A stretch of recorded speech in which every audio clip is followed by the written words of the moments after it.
Prince Michael, the Queen's cousin, was filmed by reporters from Channel 4 and The Sunday Times, who posed as executives from South Korea over a Zoom meeting. Lord Reading, a friend of his, described Prince Michael as Her Majesty's unofficial ambassador to Russia.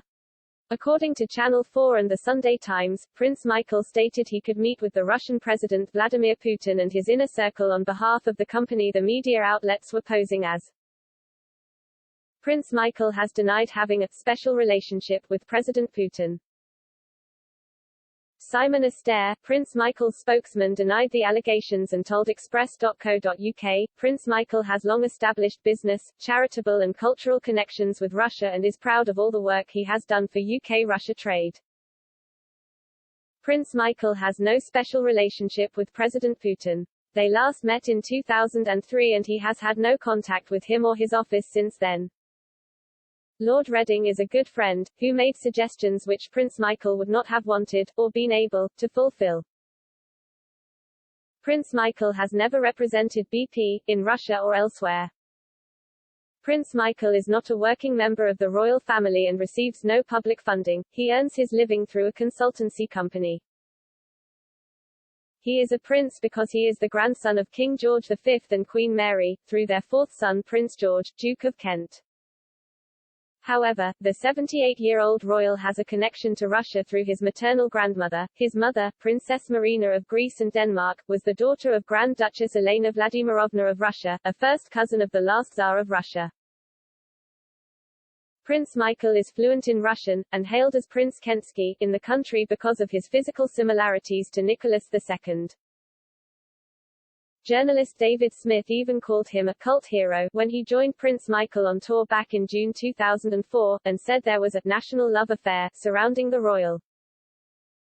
When some members of the public seemed hypnotized by the minor royal during his trip, Mr. Smith explained, like thousands of other Russians, they were enthralled by his uncanny likeness to Nicholas II, his blood relative and the last Tsar of Russia.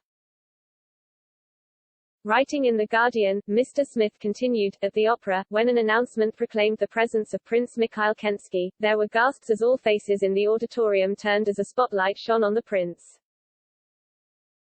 He claimed, in Russia he is feted by tycoons, flown in private jets, the closest thing they have to a king. However, the royal himself reflected on his likeness with Nicholas II, and said, it's pure fluke. It doesn't come from Russian genes, it comes from Danish genes. I've got Danish blood and German blood and Russian blood. I've got virtually no English blood. I identify with Russians without any effort. I feel on the same wavelength. Prince Michael also emphasizes on his website his strong emotional attachment to Russia. But, during his 2004 visit when Kremlin officials joked about him returning to Russia for a Tsarist restoration, he said firmly, I don't think so, and noted there were plenty of other candidates to pick up the Romanov dynasty. But, he is an honorary member of the Romanov Family Association, for the descendants of Russia's last imperial family. He also joined his cousin Princess Olga Romanov in visiting Russia on the 100th anniversary of Tsar Nicholas II and his family's execution, as she pleaded with the Russian Orthodox Church to unite the remains of the murdered Romanovs in one burial site. Prince Michael has been exalted for his efforts as the patron of the Russo-British Chamber of Commerce, too.